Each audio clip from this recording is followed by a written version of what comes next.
Book 3, The Mansions of Idumea, Chapter 9, says the most competitive woman in the world. Mari tried to sort out the variety of emotions that caught her completely by surprise that afternoon. As her mother-in-law played dress-up doll with Jatsi, Mari mentally created her list of shame. Top of her list was the utter embarrassment she experienced in the first shop they walked into. Her dress, which she had always liked, felt terribly old-fashioned. Suddenly she understood the meaning of the phrase as she looked at the variety of dresses and gowns. There was a difference, Joriana told her, on display. But no one was about to look critically at the daughter-in-law of Joriana Shin. The next emotion she experienced was surprise at how marvelous the fine linen of the dress she tried on felt against her skin. Then, when she saw herself all gussied up in the mirror, she felt... Mari shook her head again. Yes, that was the humiliating emotion. Giddiness. How completely ridiculous. 43 years old, and she actually giggled with delight that she could look like a beautiful woman.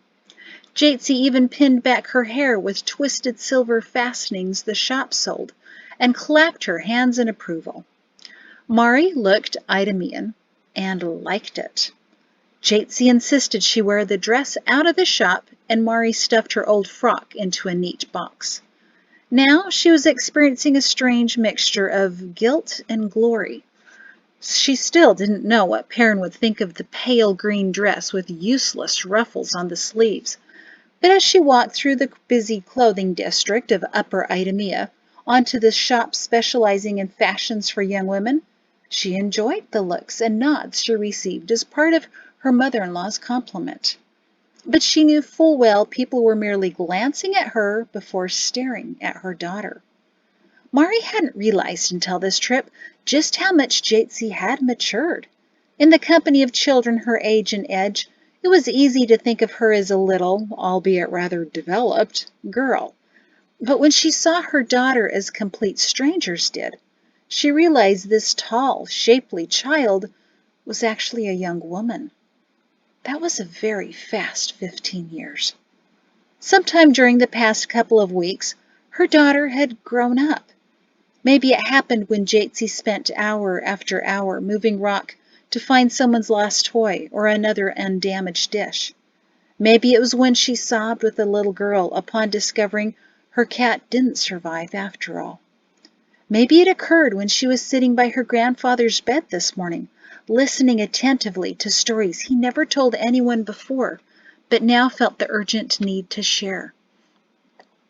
Whatever or whenever it was, there was something changed in Jatsi, something that lurked under her occasional silliness and rolling eyes, that knew that life was much more than clothes and boys and being liked, contrary to what her friends believed. Mari could even see it in the way she walked. Jatsi was developing a sense of purpose, a greater understanding, and an appreciation for the fullness of life. And then there were moments like this, moments when the young in young woman reared its head and giggled. Jatsi bounced out of the changing room of the fancy dress shop wearing a fluffy light pink dress and twirled.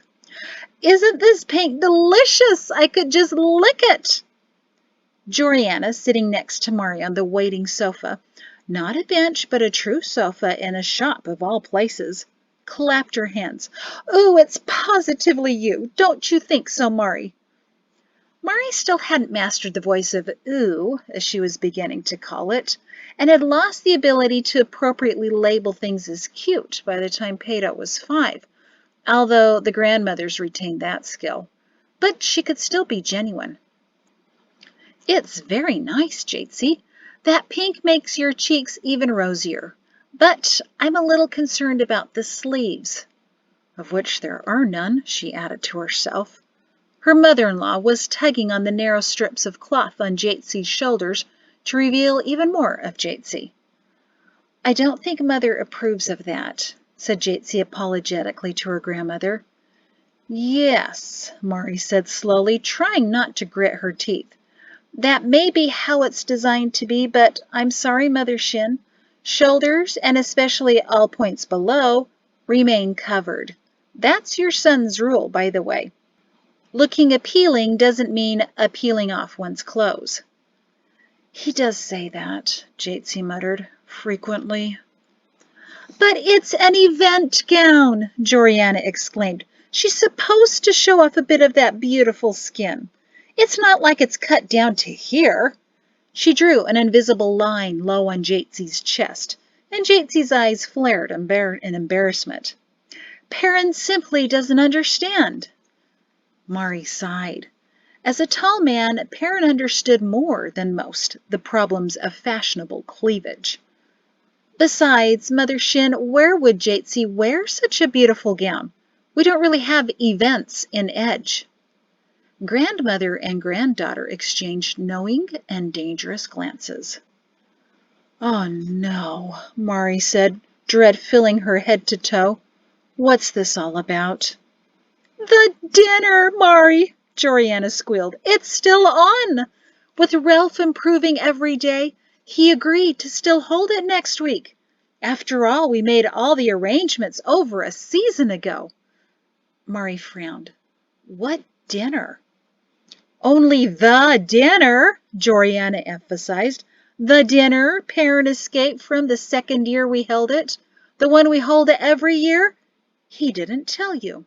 He didn't tell you about it ever, did he? Oh, that son of mine, he's going to hear about this. Mari growled under her breath. Joriana sat next to her and put on her teaching face. At least she likely thought it was a kindly explanatory expression. But really it was a look that said, obviously you're clueless in everything that's truly important in the world, so let me set you straight. Each year, to celebrate the advancement of the administrators to power, the High General of Idumea gives a dinner for all the dignitaries and officers ranked colonel or higher. It's a yearly tradition, has been for 18 years. It's the dinner! Joriana gestured wildly with her hands as if that should say it all. Two women sorting dresses, or more precisely gowns, nodded smartly at each other, then looked expectantly at Mari, as if she'd suddenly remember all about the dinner in just another moment. Mari saw Perrin's out. He's only a lieutenant colonel, not a full colonel. That's probably why he didn't think it would matter to us. Puh! Joriana scoffed. He knows that entire families are invited, always have been. Mari winced. Entire families? That means you, my dear, Joriana beamed. We're getting you a dress next. Jatesy squealed again and clapped her hands like her grandmother. How long Jatesy had been on this, Mari was going to find out later. I really don't know how I feel about that, Mari said. I'm pretty sure I know how Perrin feels, though. And poor Pato. Oh, I don't think this is a good idea at all. We came to help, remember? Not get dressed up and be presented to Idumean society. She shook her head, ill at ease, and now feeling fake in her new dress. We wouldn't know how to act or what to say. We're edgy, Mother Shin. Mother, Jatesy whined, just once, to see what the other side is like. What would it hurt to dress up and be fancy? A part of Mari felt herself being tugged over to Jatesy's side. She liked to believe it would be just once, but the look on her mother-in-law's face suggested she expected this to be the first of many Idumean events in her son's family. And if Perrin were ever to become High General, and they moved into the mansion, then the responsibility of the dinner would be... Mari hated it when her mind ran too far ahead. The speed made her head swirl. We'll have to talk to your father about this dinner, was all Mari could think to say. He's the head of our family. The decision must be his. I'll talk to him first, Joriana assured Jatesy. He has to listen to his mother.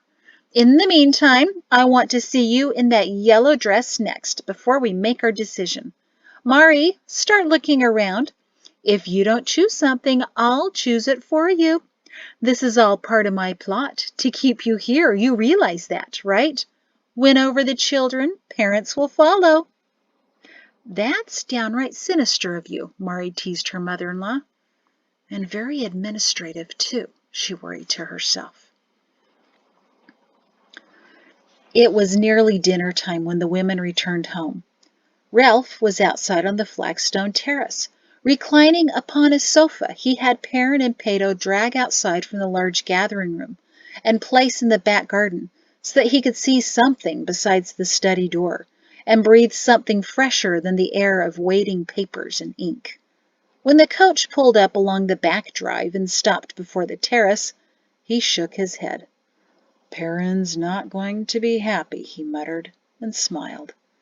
Footsteps came out from the large gathering room that opened to the terrace. There you are! And Perrin's voice dropped off as soon as his feet hit the flagstones. Pato joined him. Where are they? Somewhere behind those boxes, I fear. So help us, Perrin! The muffled voice of Joriana came from behind a stack of brown and gray boxes that jammed the windows. Perrin and Pato looked at each other. This is the worst rubble I've seen yet, Perrin murmured. Remind me sometime to tell you about a horrifying shopping trip to the Hat District I barely survived when I was 18. So sorry I can't get up and help, the general chuckled, and propped himself up gingerly on an elbow for a better view of the coach. The driver sent a worried look to the High General, and another soldier acting as footman hesitated at the door. All the men cringed as he cautiously unlatched and opened it. A wall of boxes greeted them, and the footman looked warily at Perrin. Perrin cocked his head to excuse the soldiers. This is officers' work, he said grimly. Pato, I see you slinking away. Get over here. His son tentatively approached the coach, which shifted when someone inside stood up. But I'm not an officer. A narrow box on top of the pile popped out and bounced on Pato's head. That one's for Pato, by the way, came Joriana's voice. He got it, Perrin said, watching his son rub his head dramatically. Not sure he's happy about it, though. Sensing impending disaster, he began to pull down boxes and piled them on the ground. Soon he uncovered his daughter. What do you think? Jatesy asked, standing in the doorway of the carriage and posing in a bright orange dress. I think I could see you in the dark, Pato snickered. Who needs a lantern when Jatesy's dress is around? Not very clever, Pato. Besides, I don't care about your opinion. She looked earnestly at her father.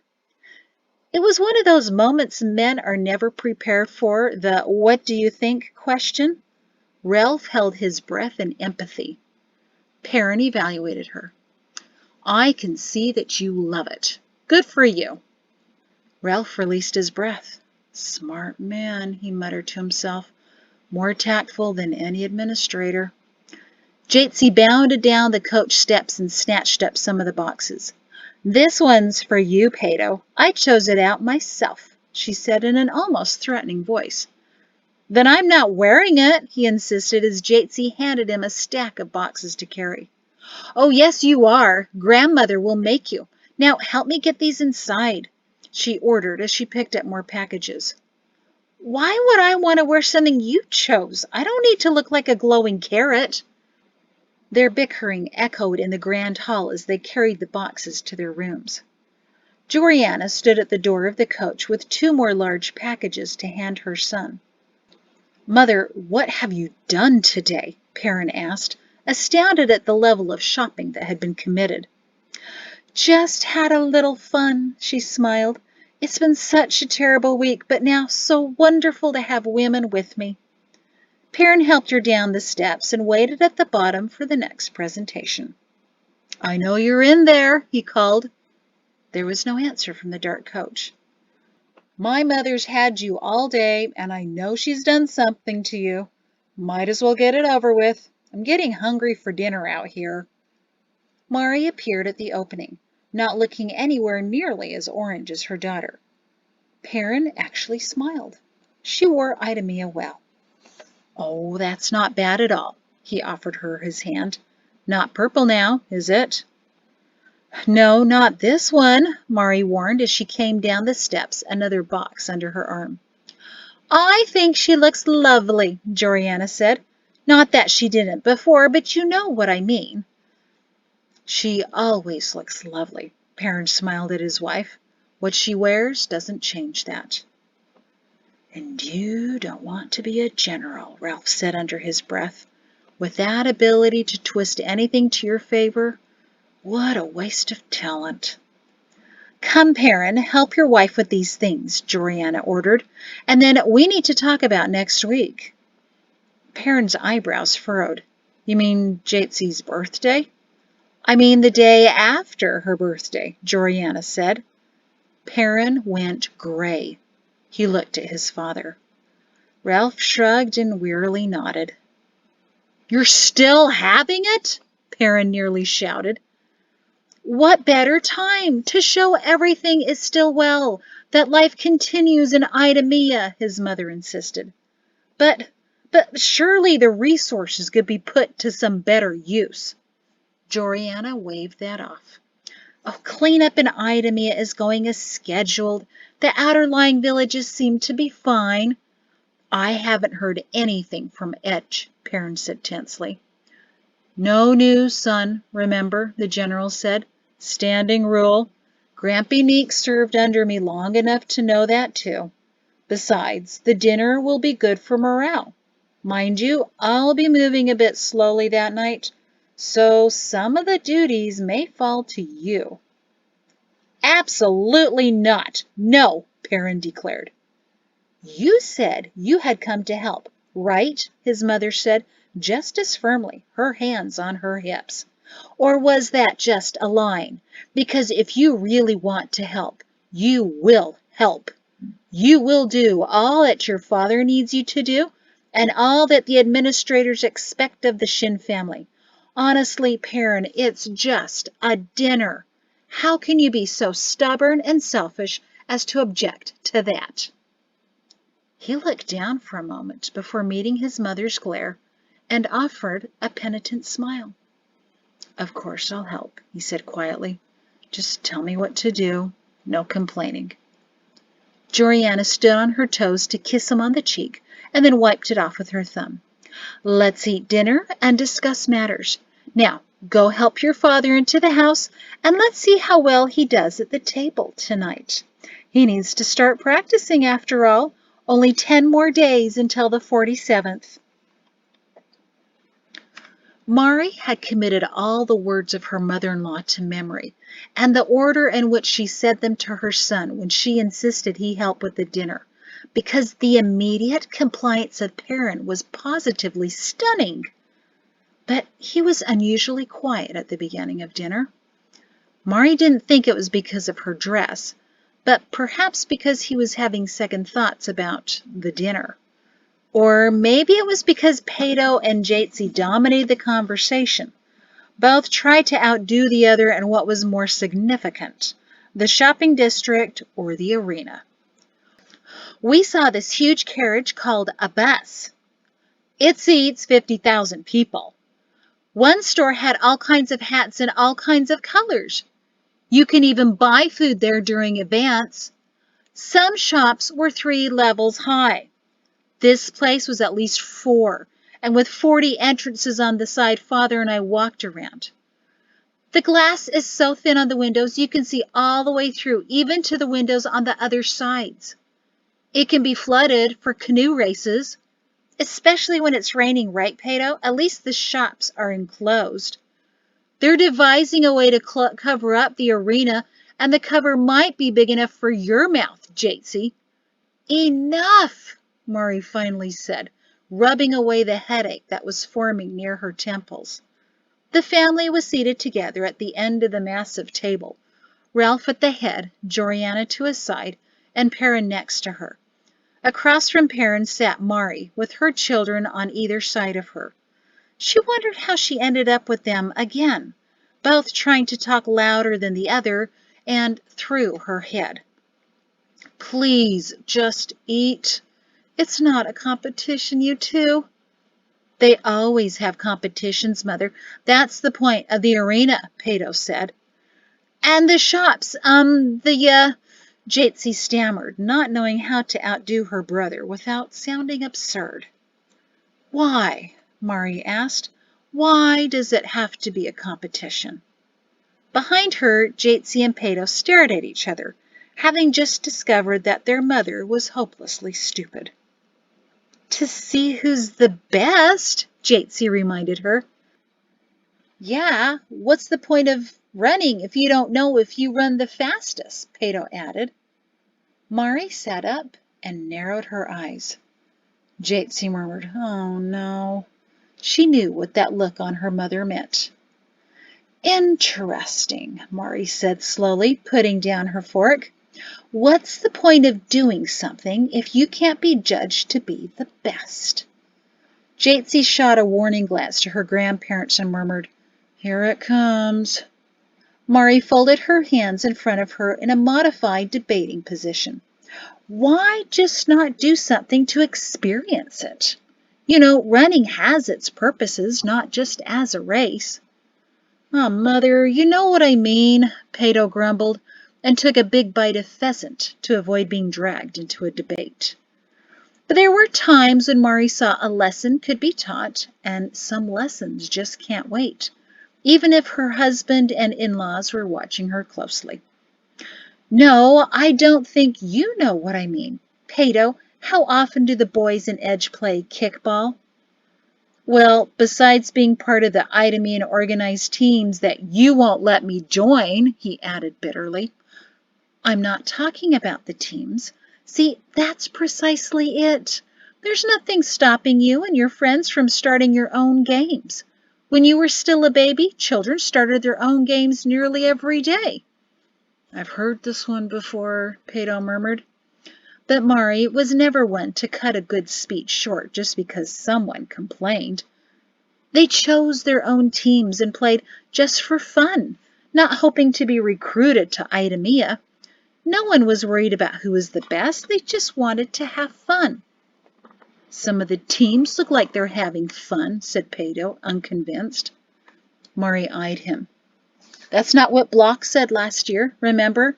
I think it was something like, thank goodness practices are over so I can do something else with my life for the season. He didn't say it exactly like that, Pato scoffed. Why do parents and teachers always translate what they think teenagers are saying? So what did he say? Pato sighed. I don't remember, but it wasn't that.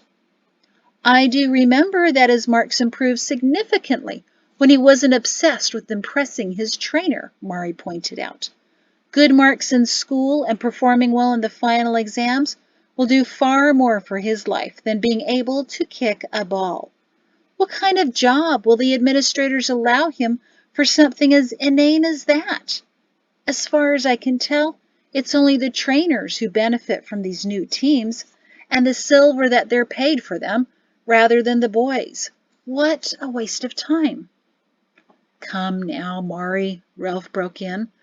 Propped up by several pillows squeezed around his chair, he appeared to be more of a stuffed toy than the High General. If that's all you see to competition, that's a rather narrow view. That's not all of it, she agreed. In the past, she would have felt anxious allowing the High General into her unauthorized debate. But in his present state, gaunt, pale, and with a yellow blanket tucked around his waist to keep him warm, he was as intimidating as a wilting flower. In fact, I use competition with my students all the time, she told him. Boys aren't motivated if they aren't ranked somehow. But there's a difference. I list the boys' names on the board for many things. Those whose marks have improved, who's got into the least amount of fights, whose name I haven't heard my husband utter in contempt. She smiled at her husband. Oddly, he didn't return it. Unperturbed, she continued. But in my competitions, everyone's pushing each other to improve. The goal is to have each boy's name on the list of those who are passing the class. I bring cake when that happens, she added, Food's a marvelous motivator. This competition pushes all the boys to succeed. So everybody wins, Ralph asked. That may work for your class, but in everything else, that seems a rather poor system. You have to lower standards to let everyone win. Then if you reward mediocrity, it breeds only more. We don't lower standards in the Army. If a man can't run fast enough, he'll bring more harm than help. The group is only as strong as its weakest member, so no one better be weak. Not everyone makes the cut. That's competition. He pounded the table in emphasis, but in his frail condition, that meant his fist barely bounced off the tablecloth. I'm not advocating lowering standards, Murray told him. Mine are even higher than the Department of Instructions. And do you know why? They keep lowering the standards, General, so that their testing appears successful. They cheat to pass everyone. When she caught Perrin's icy warning glare, she quickly looked back at her father-in-law. But, General, Murray continued, don't you give your new recruits time to improve before you make your cuts? A lot simply don't realize how strong they can be. I know Shem has pushed many young men to the breaking point, only to discover that they could bend and rise to the standard. Everyone who reaches that standard signs up. They win, if being part of the Army can be deemed as winning something, she teased her father-in-law. He scowled, but a hint of a smile was in his eyes. You have a point, but even then, there's always one man who's the fastest. And why is that important? So everyone knows who gets to be the messenger, Perrin said miserably, finally speaking. Not much glory in that. Perrin was the fastest when he was 18, General Shin said proudly, leaning back onto his puffy flowered cushion. No one could beat him, not even some of the older, stronger men. Then he spent that weeding season with the Denzels, baling hay in edge, and came back 3 inches taller and many more inches broader all around. Too many muscles to sprint the fastest anymore. Mari was speechless. Joriana squeezed her son's still muscular arm admiringly. Perrin was turning red. He glanced at his wife and was greeted by her stunned expression. But Joriana began her boast. Yet he was still fast enough to beat you, my dear, when he came home, and nearly every other man in the fort. Only 2 could outrun him. I'm sure he's still fast, and he's even older than you were when you raced him. Pato laughed. You should have seen him last year against Uncle Shem. That was the best, strongest soldier race ever. Pato, Perrin said heavily. What happened? You know, I don't seem to remember you telling us about last year's race, Joriana said to her son. Since Perrin was glaring at Pato, Jatsi took up the story. Shem finally beat him by several minutes. Shem's 10 years younger, too, Perrin reminded her, and I'd just beaten him in a demonstration duel the night before. Flattened and pinned him to the ground, in front of all of his new recruits. He smiled thinly at the memory of it. He needed something to make him look good in front of his men again. I had to let him win, to get back their confidence in their sergeant. Ha! Jatsi exclaimed. You lost because you're getting old. He couldn't walk properly for the next few days, she told her grandparents. He claimed he did something to his back. I did, Perrin said. I tripped on that stupid little yapping thing Mrs. Trott carries around with her. It was hiding in her alley when I was trying to clear the ditch. Jatsi giggled. She was grateful you found him, though. She'd been looking for him for a while. Yeah, but her son was disappointed he didn't fall on him, Pato laughed. He'd been hoping for a proper dog for years. If that thing had been squashed under you, he could have had his wish. Perrin watched his wife, who still wore her stunned expression. "You've nothing to add to this? I find that hard to believe." "You were an Edge when you were 18?" Mari almost wailed. For 16 years she lived with the man and thought she knew everything about him. But now there were surprises about him daily, no, hourly. I thought your first time in Edge was when we met." "Before he started command school at the university," Ralph interrupted her, pouting, "he wanted to see the world. Bit of Terrap the Explorer in him, I suppose. So I sent him to the edge of the world." He chuckled. "Figured he'd be pretty safe with Joriana's aunt and uncle. They nearly proved me wrong." "How so?" Mari was still baffled and a bit put out that she never knew any of this.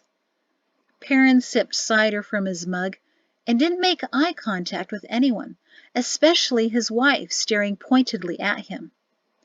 "They tried to turn him into a rector," Ralph scoffed. "Can you imagine? Perrin as Rector Shin. Had him reading the writings every morning and discussing it every evening." "It was only because they could never have children of their own, Ralph. They always thought of Perrin as their grandson," Joriana told him, "and they took very good care of him that season." "I wasn't about to become a rector," Perrin said quietly, tearing his bread in half and watching it distractedly. "But it was a good season. I learned some things about myself. That's why I wanted to go back when the opportunity arose." "I don't remember ever seeing you, and I was at the Densel's rectory every holy day." Mari was on the verge of frustrated tears as she tried to imagine what he would have looked like at age 18. "Weren't you already going to the university in Mount Scene?" he reminded her. "Started early?" "Oh, yes," she grumbled. "I missed you. We could have found each other 10 years earlier. I think I would have enjoyed seeing the 18-year-old version of you." "I don't think you would have," Perrin said tightly, "and I certainly wasn't ready for you. Can we get back to discussing the dinner?" Of course they couldn't get back to discussing the dinner, not when such an astonishing nugget of her husband's past had just been revealed. Mari was perplexed and fascinated by his reticence. Why did he never tell her about this before? But being as guarded as he was, she knew he'd never answer such a direct question. Instead, she tried, "Well, I didn't like you entirely when I first met you, either." "I wasn't the same person. You never would have married me then." He shifted uncomfortably and pushed his food around his plate with his fork. "And I suppose I was a little pushy at 18 as well," Mari confessed, filling her fork. "Says the most competitive woman in the world," her husband intoned, still fussing with his plate. The room fell silent. Someone may have whispered, "Uh-oh." Mari stopped, her fork in midair, and glared at her husband, who still didn't meet her eyes. She put her fork down with a purposeful clatter and sat up straight in her chair. Ralph leaned back into a fluffy pillow and simpered. "Oh, good." He put down his fork and folded his arms. "I haven't seen any action for a while. This should be excellent dinner entertainment." Mari looked at Perrin aghast. "What did you just say about me?" "What?" Perrin mimicked and finally looked up. "You. Listen to you. I don't like competition. There shouldn't be one winner," he whined. "You who can never bear to lose in an argument, arguing for no winners." He rolled his eyes more expertly than Jatesy. Mari's mouth opened and shut several times, trying to find the right words to say. Instead, she spluttered, "Prove it!" He jabbed his finger across the table at her. "Tactic number 1. You always want to be right. And when you know you're wrong, you shift the burden of proof to someone else. Did that at our fourth debate with that stupid midday meal mess you brought to the platform. Couldn't prove it'd never progress into something smarter, so you forced me to prove you wrong. You could never admit defeat. You always have to be right. Mari was so furious and surprised she instinctively fought back. Being right is not the same as being a winner. Ralph nodded to his wife. Maybe we could put them on a stage next week. Dinner and a show. Could be a new tradition. Joriana fretfully shook her head at him. Perrin shot his father a warning glance, and Ralph tossed it right back. There's a difference between being right and being the best, Mari insisted. I'm not trying to prove anyone worse than me. I'm not taunting or putting down. Are you sure? Perrin snapped. Isn't being overly opinionated just as bad as someone taunting? My ideas are better than yours. Overly opinionated? What's wrong with having opinions? She said, her voice rising to the pitch of a trapped cat. What's more frightening are people with no opinions at all. Oh, that sounds nice. Let's do it. Let's end all debates. It just feels good. What's wrong with thinking? Ralph turned to his wife again. You did say the administrator over education is coming to the dinner, didn't you? He smiled wickedly at the thought. Perrin skipped glaring at his father and instead launched into Mari. But why do you have to express that opinion everywhere, at every time, and in every situation? You could cause trouble. Mari threw her hands in the air. But if it's the truth, Perrin, there's more trouble in not expressing it. You know that. That's why we're here, to find the truth and live it, no matter what. Gadaman, Ralph snapped his fingers. That's who we should invite. Make this dinner truly memorable. Except that man never leaves his office. Joriana smacked him lightly on the arm. But you can't always know the truth, Perrin countered loudly. Some things are just never revealed. You have to deal with what you're given and stop fighting it. Stop wishing for what you can't have.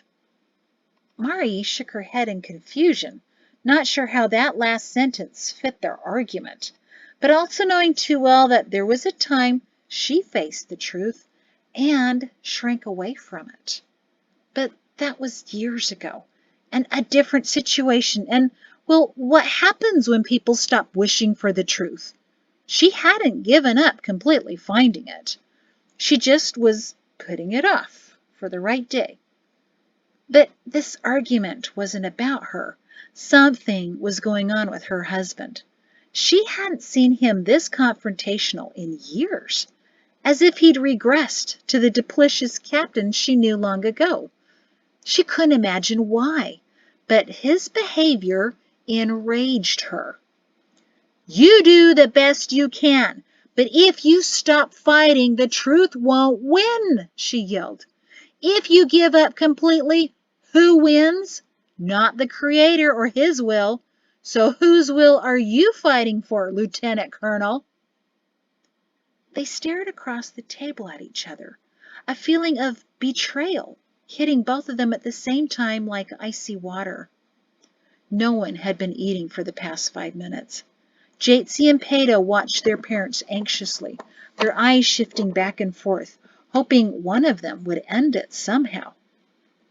Joriana bit her lower lip in worry, but Ralph still smirked, his eyes smoldering in amusement.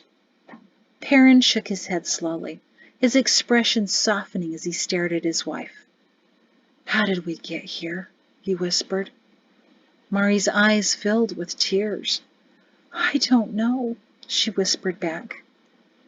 We'll finish this later, Perrin said quietly, and Mari nodded. I think we should talk about the arena again, Peto suggested in a timid voice. Perrin smiled at his son. Absolutely. Mari sniffed appreciatively. Jatsi released a sigh of relief. Ralph shook his head. That's too bad. Great entertainment. I guess we'll have to do that ridiculous dancing instead of your debate. Mari wiped away a tear. Dancing? When? Georgiana looked up at the ceiling as if she was eating with idiots. After the dinner, tradition? Honestly, do I have to spell everything out? That's why 15 is so important. The age when girls can begin dancing. Jatesie's dress? Couples dancing had yet to gain popularity in Edge, and that was fine with Mari. They had dancing, but it was watching an individual or a group moving to music, not couples holding each other. But in Idumea, couples dancing had been around for over 20 years and was the mainstay of every elegant event. Since Edge wasn't elegant in any stretch of the imagination, couples dancing didn't fit in there either. Mari began to fume again to realize that she'd been misled by her mother-in-law. Not once during that entire day had she said the word dance, and now Mari knew why. She looked at her husband, suddenly feeling something they could be united in again. No, they declared together. Perrin Shin, his mother said loudly. This girl, she pointed to Jatsie, whose eyebrows furrowed in worry, has every right to dance at her grandmother's house the day after her birthday. It's tradition. And why is following tradition a marker for something right? Perrin asked her sharply. Ralph smiled again, this time at Mari. Maybe we don't need to schedule the musicians after all. The debate might still go on. Mari shook her head, but Ralph winked at her. Give me one good reason, Perrin, Georgiana said hotly, why she shouldn't enjoy herself that night. Perrin sat forward, glancing at his daughter. Gladly. I don't like the idea of my daughter in the arms of strange men all night. Jatsie's eyes grew wide with anticipation. Her mother's glare put a stop to that. Since when had Jatsie been thinking about men? Perrin, it's just dancing, Georgiana said. Don't you remember? You went to a few and looked very handsome in your dress uniform. Do I have to dress up? Peto asked. Of course, silly, Jatsie said. That's what the suit's for. Didn't you even look at it? Peto was appalled. I distinctly remember Mother saying there wouldn't be any dinners or anything. When's this dinner? Georgiana put on an overly cheerful expression, knowing she was facing a harder sale than when she tried to get Mari to try on a hat. The 47th day of planting, and you'll look as handsome in that suit as your father used to look in his. And this, she picked up her fork daintily, young man, is the proper way to hold your fork on that day. The 47th day? Peto repeated. Isn't that the day King Orin died? Georgiana's enthusiasm dimmed. Mari cleared her throat. Thank you for the history reminder, Peto, she said hurriedly, when she noticed her father-in-law watching his grandson. Now, about this dance. Yes, Peto, it is, General Shin said shortly, and took a bite of a pheasant leg. Peto frowned. So this party's happening on his death day? Like a celebration? That's kind of morbid. Peto, Perrin started in warning, but Ralph held up his hand. Yes, Peto, he said steadily. We celebrate the day the old regime ended and the new one began. Mari shook her head furiously at her son, and Jatsie bit her lower lip in worry for her brother, who sometimes just didn't get the hint to shut up. Such as now, for instance. Yeah, but the king died, and something in the brittle expression of his grandfather stopped Peto, but unfortunately only for a moment, as the rest of the history lesson caught up to Peto. Wait a minute. He gulped as he stared at his grandfather. You executed him. Mari rubbed her cheeks. Pedo, Pedo. No, Mari, the High General said coolly to his now pale grandson. It's all right. Yes, Pedo, I organized the execution squad, and I gave the signal for them to proceed. It was the only option. Nico Mal and I had been in negotiations for moons about this. What Mal wanted was for the people to rise up in rebellion and overthrow Orin in a bloody riot. We'd already had a few of those, but they all stopped short of invading the king's mansion. Mal wanted the army to help incite a truly aggressive attack, one that would kill Orin and likely many of his servants, civilians, and soldiers.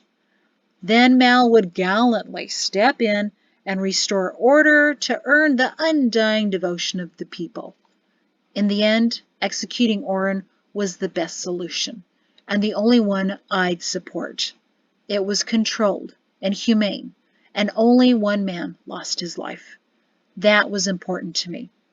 Every other scenario would have resulted in far more death and destruction.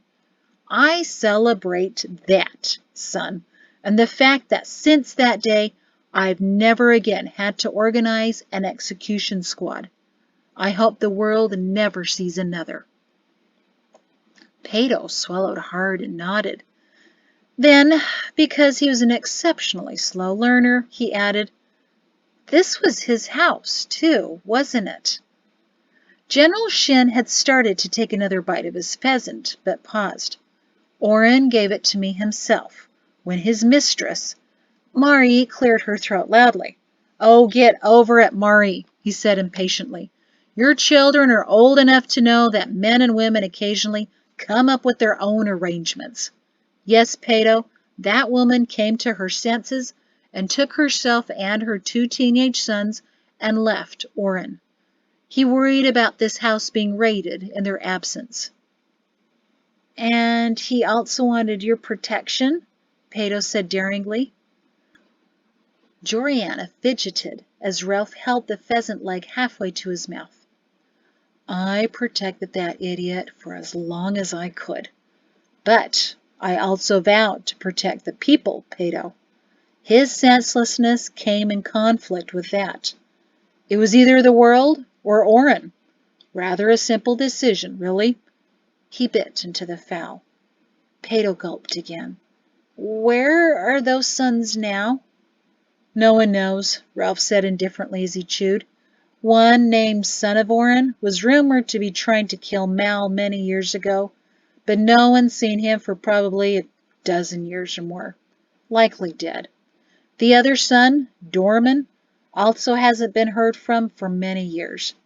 If you're worried that something will happen on the anniversary, you needn't be. There's nowhere in the world as safe as this mansion, I assure you.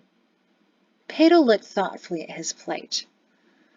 Well, only as safe as a place can be that makes people dress up and eat food with fancy forks and dance afterward. He looked up at his grandfather with a mischievous grin. Ralph winked back at him. And just like that, they were fine again. Mari was always a bit envious of males and their ability to overcome a conflict in the same amount of time it takes to belch. That just didn't happen with every kind of relationship. Mari realized that Perrin had twisted to steadily watch his mother, who had completely ignored him for the past several minutes. Yes, about this dance, Mother, Perrin intoned. I remember dances. I also remember what young men think when they put their arms around a young woman. And back then dresses still came up to a girl's throat. This one's modest, Father, Jatesy promised. Mother wouldn't let me get the pink one. Perrin smiled briefly at his wife, who returned it. But Mari noticed that Jatesy's eyes were still glowing with the wonder of what young men thought.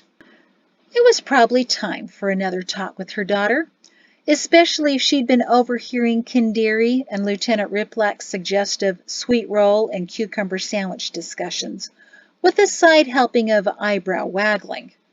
It was just a good thing melons weren't in season. Perrin, Joriana started again, don't you trust your mother's judgment? Mostly, yes. But I don't trust young officers or young men. I used to be one. Joriana waved that off. Then don't you at least trust your daughter? In the wrong situation, Mother, I wouldn't even trust myself, he said soberly, and I'm many years older. You'll be there, and Mari'll be there the entire time, Joriana gestured wildly. You can follow the poor girl around if you want, introducing yourself to every young man who looks at her. You can even wear your sword, but let the girl enjoy herself just once. Perrin, his father spoke up, listen to your mother. We've been doing this for years, and nothing improper has ever happened. It'll look good if your family is there for once. Some have speculated about what you're doing so far away and for so long. This will show the Shin family is still trustworthy. Trustworthy? Perrin repeated. You know what I mean, the general said dismissively. No, actually, I don't. What do you mean? General, Mari said quietly, do you want me to reserve a place on that debating stage for you? It was hard to ignore her, but Ralph did. The administrators need to be able to count on the Shin family to perform their duties, Perrin. Something in the general's voice suggested additional levels of meaning. Perrin's shoulders twitched. I've never failed to perform my duty, sir. I've nothing on record to hide. But you do in your eyes, the general reminded him. He shifted in his cushions for a better position, while Perrin repositioned himself uncertainly. All I'm suggesting, son, is we've been in a period of relative peace, and when there's no clear enemy to fight, some go looking for one, even to make one. We say we want peace, but conflict's always been more interesting. Don't make yourself a target. The administrators have plenty of enemies, Perrin said heavily. They're called garters. Why should they worry about anything else? General Shin looked quickly around the table. No one had been eating for some time. General, I asked you a question. He turned to his son. Because garters aren't confined to the forests, Lieutenant Colonel. Garters are in our city and villages, just biding their time. The sooner you realize our security's been infiltrated, the better off you are. At some point, they will strike again. Not just little bits of thieving here and there, but a full-out show of force. The administrators don't want this knowledge out, but it's crucial that it is. His voice trailed off to a whisper. His revelation likely didn't have the effect he expected. Perrin scoffed. I've heard that before. The chief of enforcement in Edge accused Shem of being a garter after that first successful raid on Edge. But there was no evidence then and still none now. And you know Zenas well enough yourself to know he's no threat. Ralph shook his head.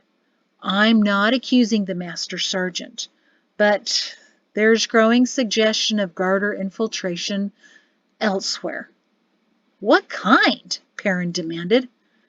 The administrators have reason to suspect garters are living among us as spies. They dress, talk, and act like everyone else, but no one knows their identities. It seems that even our citizens have joined their ranks. Ralph sighed. Remember those 2 lieutenants who were found dead in front of the guest quarters when your mother and I were staying at your fort years ago?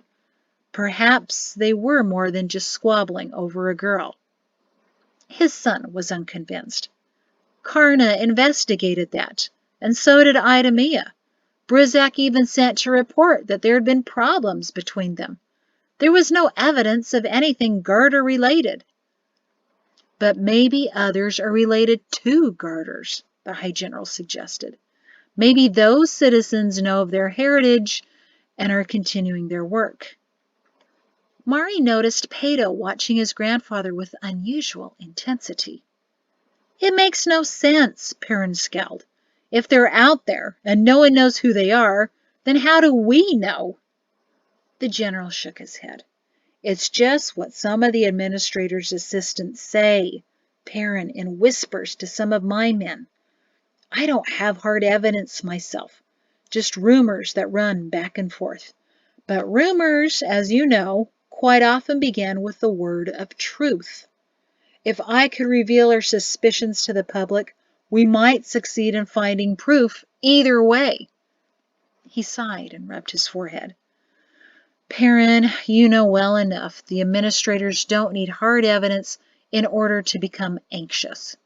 Some are looking only for hints and suggestions and are eager to point their fingers. Anyone who doesn't follow exactly what the administrators are directing may be suspected of sympathizing with the other side. Son, they're looking for disenchanted people, just like... He glanced at his daughter-in-law, who wore a look of dread for the past minute. Perrin finished his sentence. Just like me? The general exhaled and winced in pain as he did so. He gripped his ribs as he murmured, No, it's not like that. Well, there's no reason to suspect me or my family, Perrin said loudly. He looked at Mari, who trembled in worry. She couldn't help it. She remembered her letter-writing occupation of a few years ago. It was fortunate none of those letters questioning the changes in education and debating went past the junior skimmers to anyone of importance in the administrative hierarchy, or someone could even be suspecting her. But what if her letters had gone somewhere? There's no evidence in our behavior, Perrin insisted. It's not even as if we had any garter ties or family connections. The general glanced at his grandson, Pato's gray eyes big and unblinking, before turning to the lieutenant colonel. He sat up as best as he could among the pillows that nearly swallowed him. Lieutenant Colonel Shin, I'm ordering you, as High General of Idumea, to do nothing that could cause you to be suspected of anything. You must do your duty, even if it means dancing, even if it means eventually moving back here and becoming a general. Is that understood, soldier? Mari's hand covered her mouth in dread as she waited for her husband's response to the direct order. Jatesi's eyes shifted back and forth between her father and grandfather. Pato stared at his grandfather, and Joriana closed her eyes, waiting. When the lieutenant colonel finally spoke, his voice was low and steady. You say I must do my duty, sir. But what if my duty to the administrators comes in direct conflict with my duty to the Creator? The general stared back. The Creator knows you must follow orders. A child who has neglectful parents isn't responsible for what he doesn't know. The administrators will be held accountable for whatever they order you to do. But what if, the lieutenant colonel prodded, despite poor parenting, that child still learns what's right and wrong? If he then deliberately chooses what's wrong, the Creator holds him responsible, not his parents. I'm ultimately responsible for what I do. One should not honor one's parents if it means going against the Creator's will. The general was ready for that. The Creator knows who the authority on the world is, and He knows we're bound to the authorities. I disagree, sir. The authorities weren't selected by the Creator. They selected themselves. They don't even know who the Creator is. Joriana couldn't take any more. She opened her eyes and gripped his arm. Perrin, please. But her son was unmoved. My wife suggested earlier that we're here to find the truth and live it. Mari gulped and regretted her words. And I must agree, he continued. It'd be far worse to go against the Creator than against the administrators. They may have temporary power over my body, but the Creator's displeasure with me could last 1,000 years. Oh, Perrin, Joriana exclaimed, why are you so dramatic? Most of what the administrators do is fine. There are only a few things here and there that are worrisome. Just work around those. Think about your children. He turned to his mother. I am thinking about them. I've thought of nothing besides them. Then don't they deserve a father who's still here for them, who can still protect them, she pleaded. Even if you just act like your typically obnoxious self, with the paranoid air that's growing around the administrators, they may decide you're a threat. And then what happens to you and to your family? Perrin looked at his son and daughter. Both of them were terrified, more so than on the morning of the land tremor. Mari hoped he wouldn't look at her. She was weeping quietly, but didn't want him to see it. Perrin. His father's voice had a softness none of them had ever heard before. Perrin forced himself to turn to him. Please, son, you can still do so much, and for so many people, but you have to do it in the system. We need you. Just be good. Perrin hung his head. After a long and awful silence, he said, I'm trying, Father. Trying won't be good enough tomorrow, Perrin, Ralph warned. In the morning, when you face those administrators. Mari's gasp was so loud it was nearly a scream. What? Perrin looked up and gave her a feeble smile. Forgot to tell you. I'm supposed to meet with the administrators tomorrow morning. Not completely sure why, but I'm sure we'll still have time to take the tour of the city Mother was planning. Mari was sure she went wider than the plastered walls around her. Her biggest fear in the world was about to happen tomorrow morning. She couldn't breathe anymore. She gasped and gasped again, trying to make her lungs move. Perrin pushed away his chair and rushed to the other side of the table. He reached her just as panicked tears trickled down her face, and one of her gasps finally produced a sob. Now, none of that, he said as he crouched next to her and pulled her into him. Remember, these walls don't have ears. They know nothing about the nonsense we spout. It's just our nature. We simply like to argue. Every family does, right? This meeting, it's only a formality, I'm sure. No, don't cry, don't cry. Brizek said it would be a friendly, how are you doing type of thing. They probably just want to go over the menu for next week. Usually 3 or 4 administrators come to the dinner. Mari whimpered at that news and slumped into his arms. Jatesy sighed. They'll be coming to the Shin family dinner war of 3:35. That should keep them entertained. And that is the end of that long chapter. Thank you.